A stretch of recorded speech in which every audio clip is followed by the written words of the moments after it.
Why, hello again, everybody. I'm glad to have you on today's episode of Star Wars Nerds and Geeks. So, today was supposed to be the Hello There episode, and then the week after was supposed to be another Hello There episode, but those aren't happening because, see, The Mandalorian is taking a turn where it's starting to talk about more outside things, such as things from Clone Wars and Rebels and Legends, etc. And it's talking about these, but it's not really explaining them. So I thought, why don't I make this video explaining all of these very briefly for those of you who just kind of need to understand what it is, or maybe just as a refresher on what all this stuff is. Now, about the Hello There episode, good news is you're still going to be able to watch it. The bad news is you're going to have to wait till January to watch it. It's because of the way my uploading schedule is working and all the videos that I have prepared. I'm not going to be able to fit those episodes in until sometime in January, so sorry about that. But let's get straight away into all of the things that you need to know about The Mandalorian, or for The Mandalorian. Now, of course, fair warning, this video is being recorded after Chapter 13, The Jedi, was released. So this video will contain spoilers for all Mandalorian episodes all the way up to Chapter 13. Not when you see this, Chapter 14 will have released, because I'm pre-recording these videos. However, this video doesn't contain spoilers for that episode because obviously I haven't watched it yet because it hasn't been released. And then, of course, there's also going to be spoilers for the Clone Wars and the Rebels TV show if you haven't watched that and you care about being spoiled for that. So yeah, now let's get straight away into it. So number one on our list is going to be the child, or as he's very popularly known, Baby Yoda.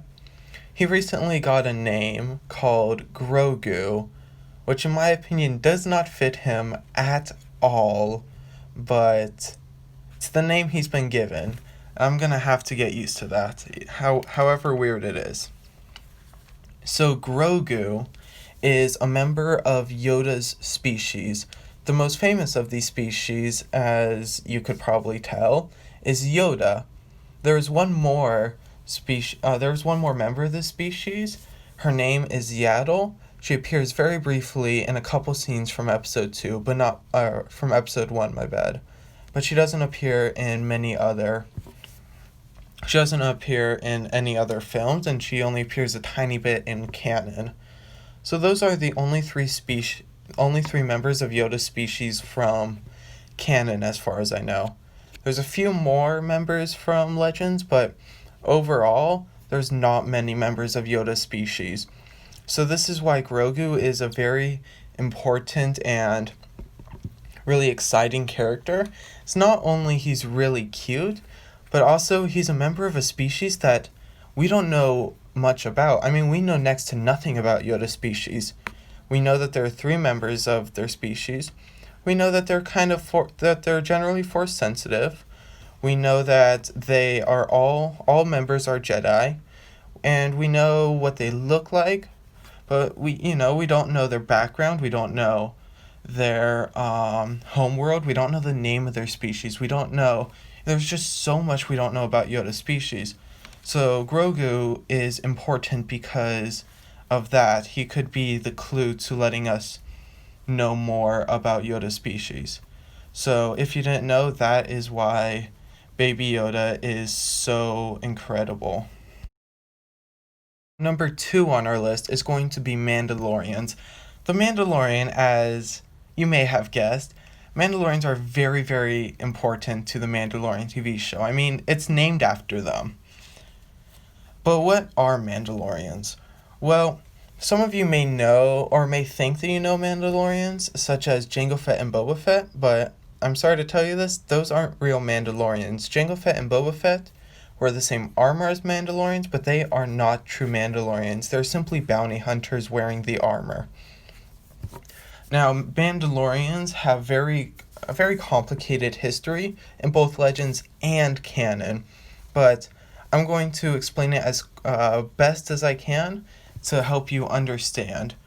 And I'm going to be talking about a mixture of legends and canon, so I'm not going to really be able to tell you the distinction between whether I'm talking about legends or canon. So, Mandalorians, way back when in the Old Republic, they fought against the Jedi in the Mandalorian War, and they ended up losing this war, sadly.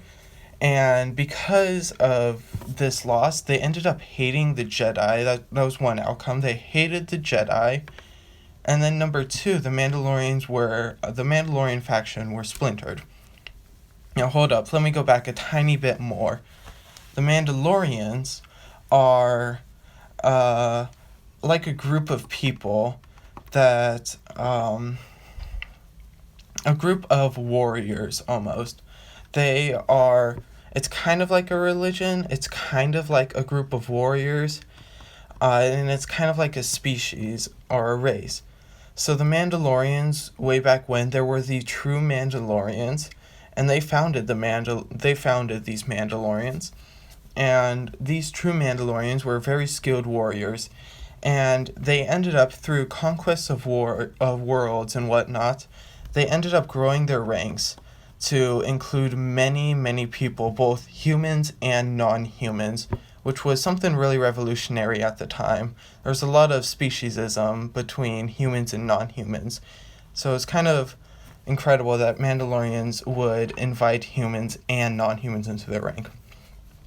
So humans and non-humans fighting together, and they're very skilled warriors, and over time they grew and they grew and they grew, and they challenged the Jedi and the Old Republic, and they ended up losing that war in the war that I was talking about earlier.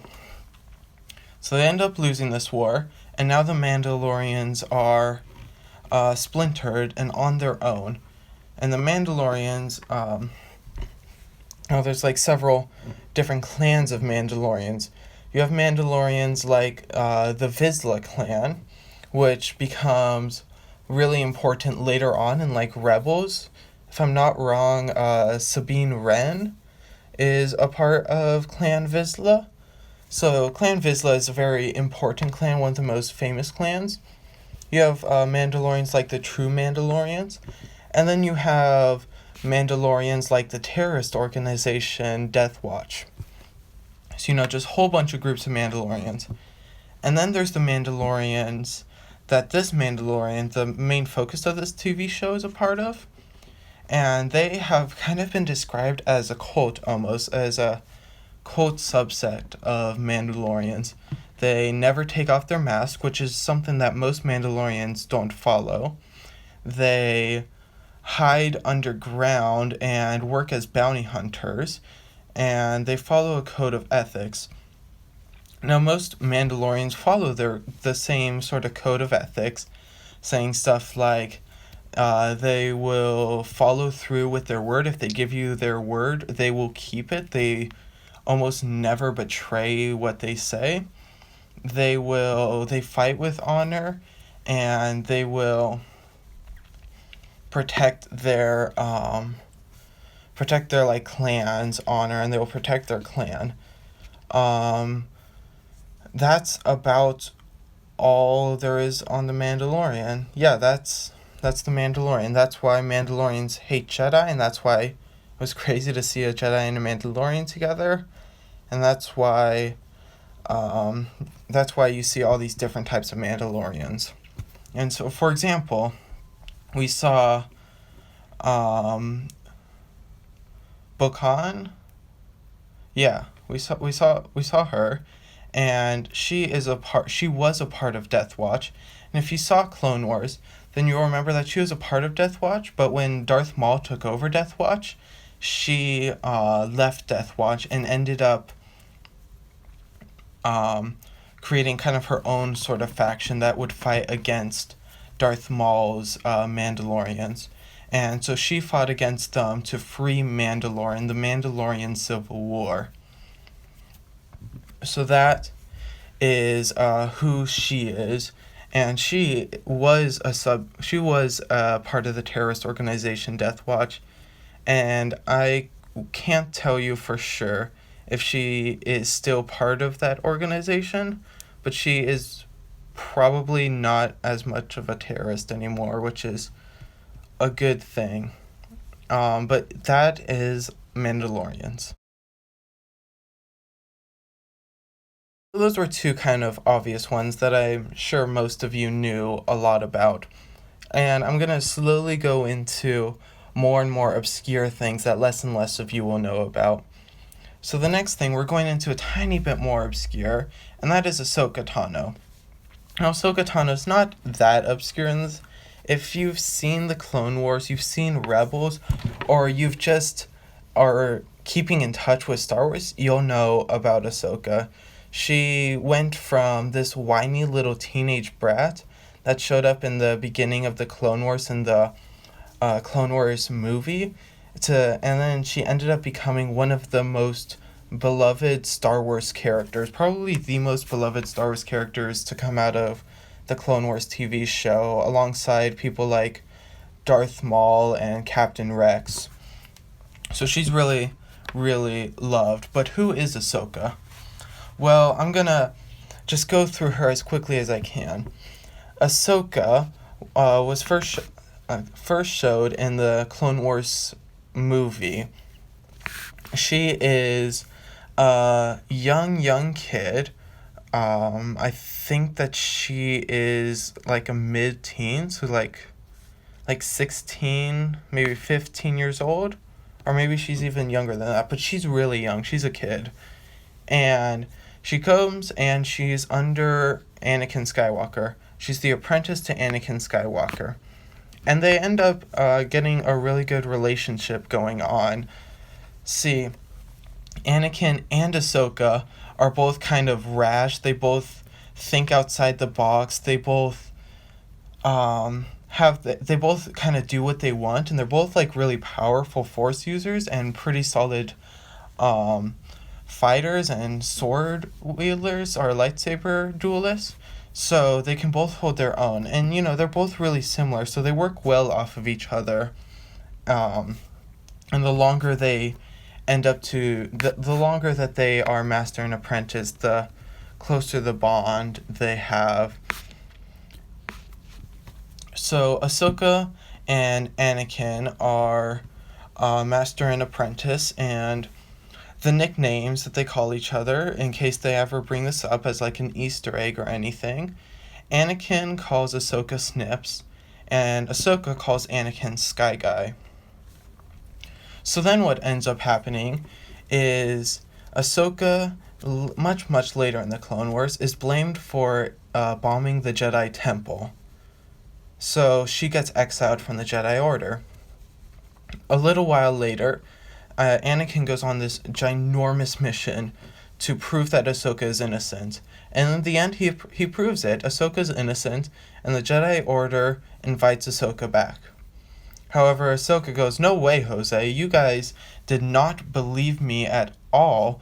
She didn't have trust in the Jedi Order anymore." So she ended up leaving the Jedi Order. And so, yes, that does mean that Ahsoka is not a Jedi. She is not a Jedi. She left the Jedi Order and never looked back. So, now you know, when you watch the Mandalorian episode and they say, "Oh look, it's Ahsoka, the Jedi," you can scream at the TV along with me, "No, she's not a Jedi!" But anyways, she leaves the Jedi Order. She figures out how to live in the streets of Coruscant. She ends up fighting in the Mandalorian Civil War that I talked about earlier. And afterwards, she survives Order 66 with Captain Rex, and they join the rebellion. So, Ahsoka has joined the rebellion, and she ends up operating as kind of a spy under the name Fulcrum. And you see her in the TV show Rebels.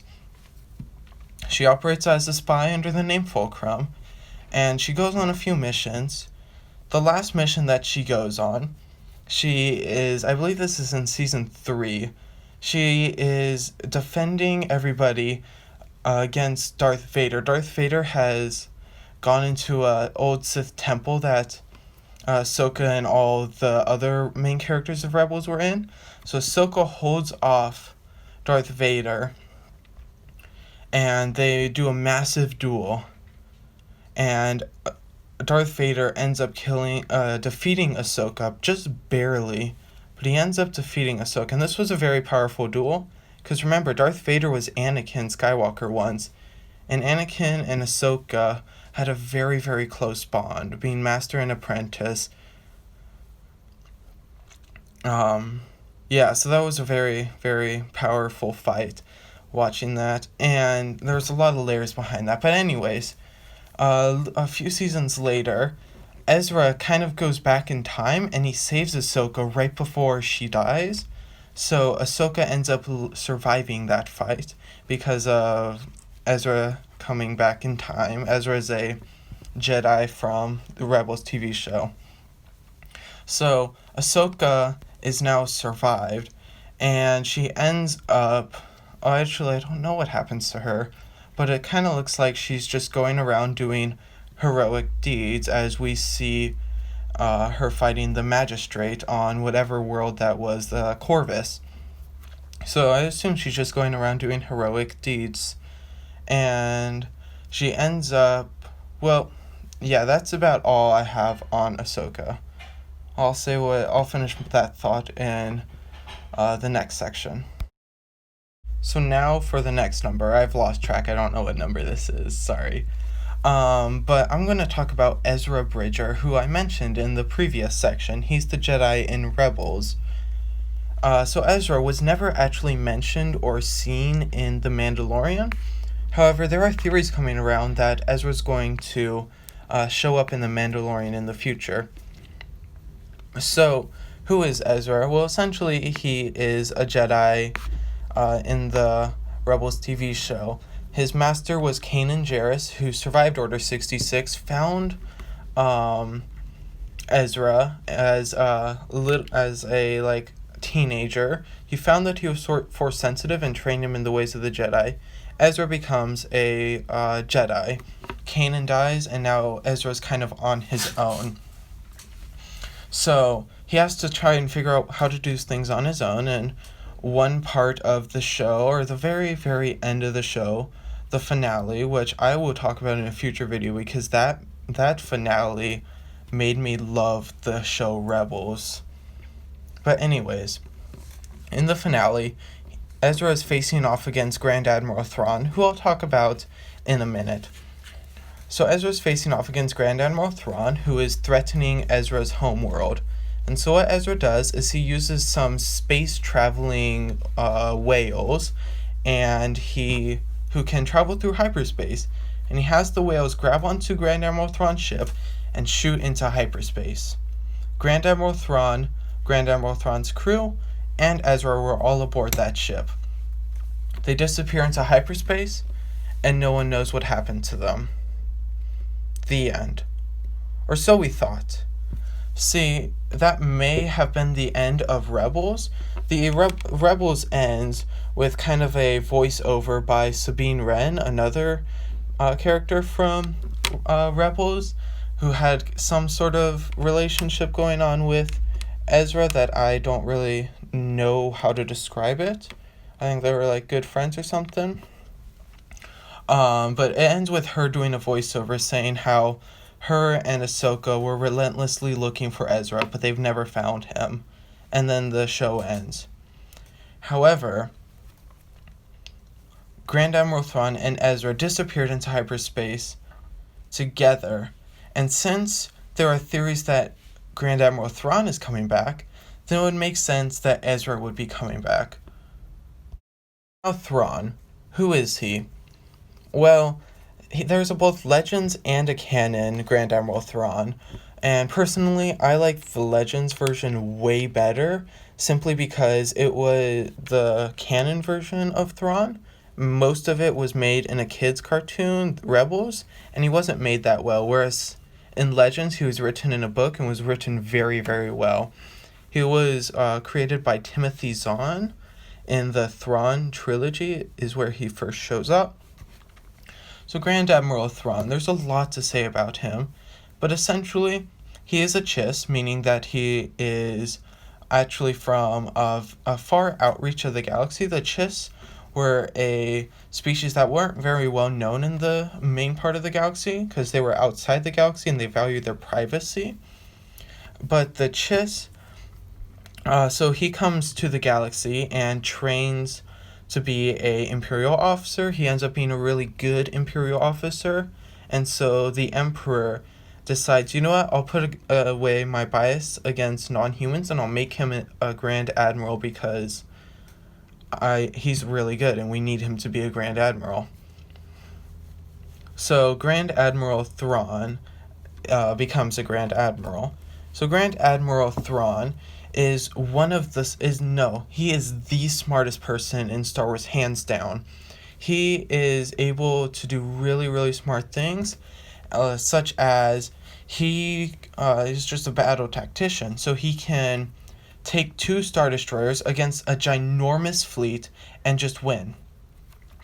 One thing that he did in Legends is he was attacking Coruscant. This was during the New Republic era.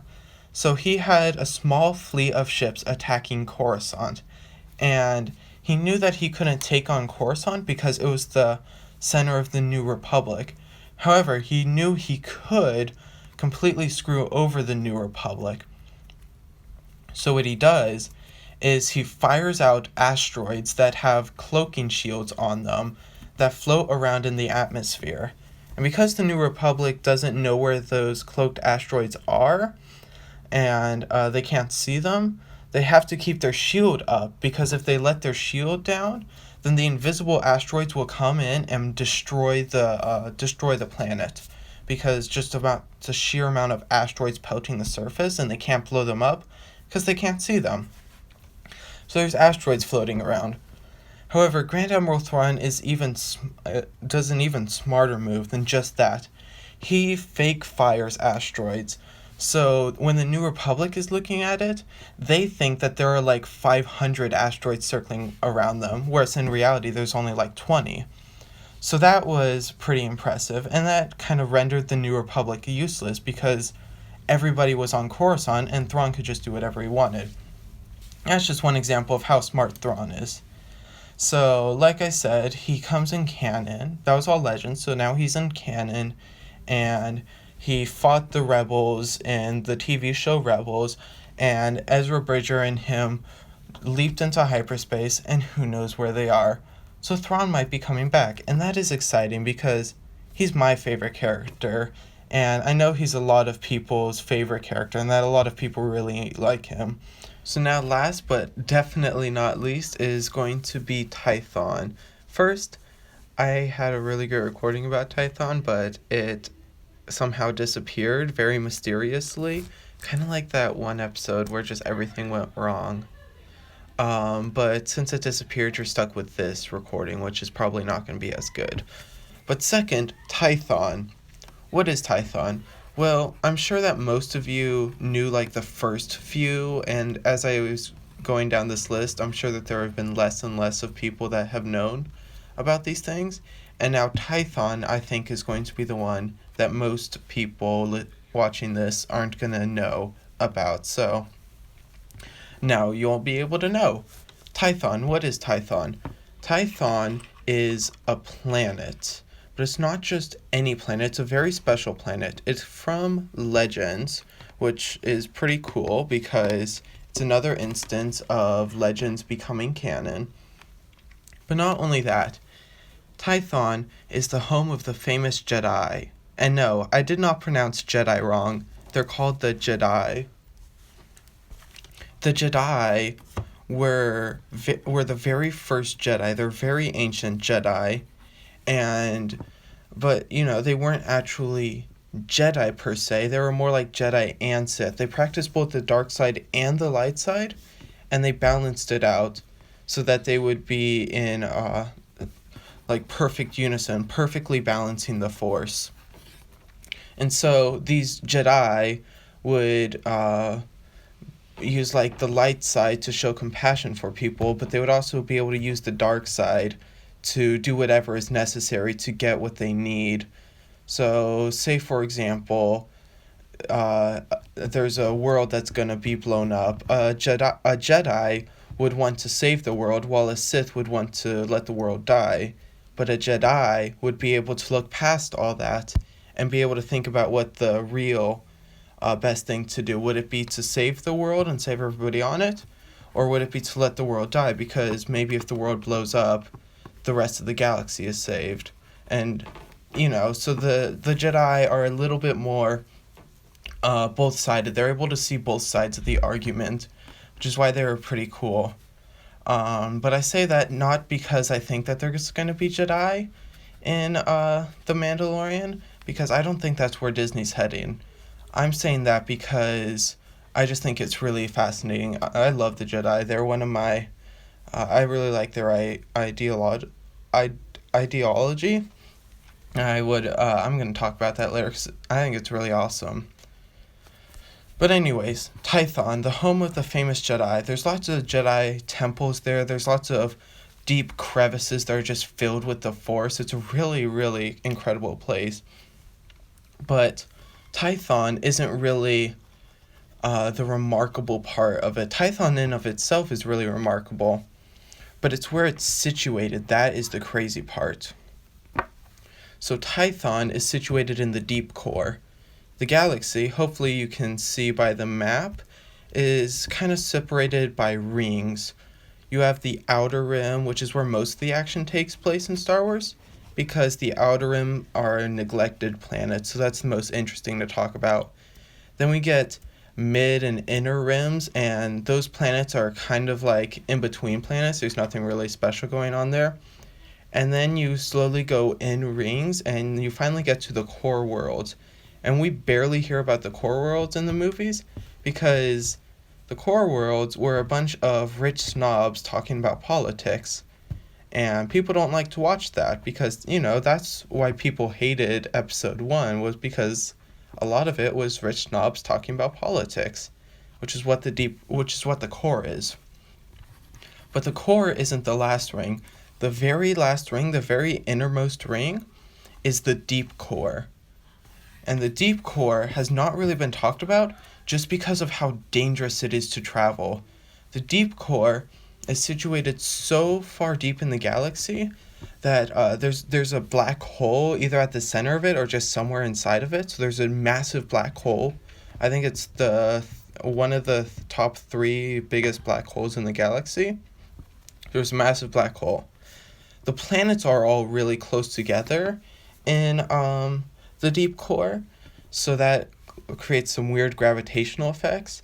And then there's lots of just star clusters, nebulas, asteroid showers, or meteor showers. I think it's meteor showers. I've always gotten that mixed up. Lots of meteor showers, lots of just big giant rocks floating in space. I mean, remember in Rise of Skywalker when they had to find the Wayfinder to get to Exegol because the path there was just so treacherous? Remember all the stuff that was going on around there? That's what it would be like to travel to the deep core. And so that's why nobody really talks about the deep core or like Tython, because it's so hard to get there. It's just not worth it. And when you get there, there's nothing there because nobody wants to go there. So it's just kind of pointless. However, it does seem like the Mandalorian's going to get to Tython in a future episode, so now you know a little background on it. And so hopefully that is everything you need to know about the Mandalorian moving forwards. The Mandalorian has been taking from extraneous sources a lot lately, which, while it's really cool for somebody who knows about it, and I do hope that there's some sort of TV show or movie that's all about this, just taking references from older movies and books and TV shows for all of us hardcore fans who will actually understand it. While that would be cool, that's not really the direction that The Mandalorian is taking. And so I hope that Disney realizes this and they take them and they retake the old path that they were taking on The Mandalorian, which is more of a Western style gunslinger TV series. So I just hope that The Mandalorian ends up not becoming so much about all these cool references, but more just back to its old ways. But until next time, this is Star Wars Nerds and Geeks signing off. See you all next time.